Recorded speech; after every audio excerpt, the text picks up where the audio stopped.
In the long and terrifying history of the paranormal, there's only one case where a spirit is legally credited with the murder of a human being. This is not a campfire tale, it is a story supported by historical records, eyewitness accounts, and the testimony of a future president of the United States. Our nightmare takes us back to the year 1817 to the edge of the Red River in Adams, Tennessee. John Bell was a prosperous farmer, a father, and a respected member of the community. He lived a quiet life with his wife, Lucy, and their children, believing they were safe on their land.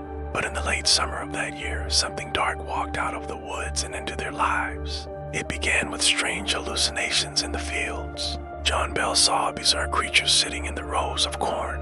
It had the body of a dog but the head of a rabbit. He fired his gun at it, and the creature vanished into thin air. Days later, his son Drew saw a massive black bird perched on a fence post. Bird that seemed to stare at him with human intelligence. But soon the horror moved from the fields into the house. At first, it was just sounds scratching on the outside walls, chains being dragged across the floor, and the sound of someone choking in the darkness. The family tried to keep it a secret, fearing they would be labeled insane, but the entity, which would soon be known as the Bell Witch, was not content with just making noise. It wanted to hurt them. The attacks focused on the youngest daughter, Betsy Bell, in the dead of night. Her parents would hear her screaming in agony. They would rush to her room to find her hair being pulled by invisible hands, her face slapped repeatedly until it was red and swollen. When they tried to hold her, she was pinched and scratched by fingers that weren't there. The entity grew stronger every night, feeding on their fear. Eventually, it began to speak. It didn't just whisper, it quoted scriptures, sang hymns, and mimicked the voices of neighbors with terrifying accuracy. When asked who it was, the voice hissed, "I am a spirit from everywhere, heaven, hell, the earth. I am in the air, in houses, any place at any time." It later claimed to be the spirit of a neighbor named Kate Batts, a woman who had a land dispute with John Bell before she died, swearing she would haunt him from the grave.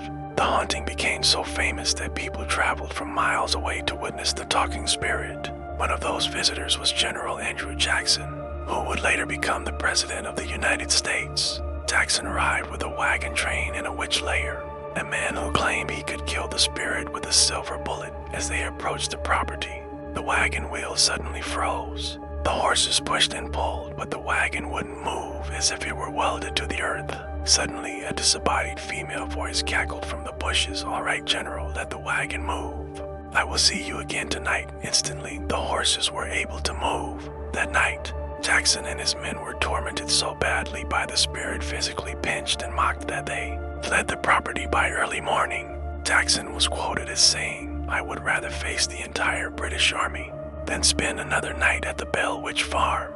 But the entity's true hatred was reserved for John Bell, the father. It vowed to kill him. Over the next 3 years, John Bell's health deteriorated rapidly. His tongue swelled so he couldn't eat, his face twitched uncontrollably, and he fell into a deep depression.